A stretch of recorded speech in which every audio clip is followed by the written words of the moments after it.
হায় রে ভাই, বউ দেখা যে এত কষ্টের কাজ, আগে জানলে নতুন বউ দেখতামই না। তো যাই হোক, বউ দেখতে চলে গিয়েছিলাম, আর বউ দেখতে যে রীতিমতো ধাক্কা ধাক্কি করে বউ দেখতে হয়েছে। এতটা ভিড় ছিল এখানে যে বউ দেখার কোনো চান্সই পাচ্ছিলাম না। তো আমি একা কেন বউ দেখবো, চলুন আপনারাও আমার সাথে বউ দেখেন। আর বউটা কিন্তু মার্শাল্লাহ অনেক সুন্দর ছিল। কিন্তু যেখানেই যাই আমার মাথায় কিন্তু দুষ্টু বুদ্ধি সবসময় খেলা করে।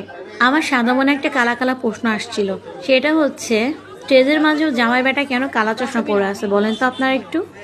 তো আপনারা ভিডিওটা দেখতে থাকেন আর কমেন্টে অবশ্যই জানাবেন ভিডিওটা কেমন হয়েছে। আর এই গরমে বউ দেখতে যে আমি তো পুরাই অস্থির হয়ে গেছি। আমার শুধু চিন্তা হচ্ছিল যে এই গরমে বউকে কতই না কষ্ট করতে হচ্ছে এত ভারী মেকআপ নিয়ে বসে থেকে।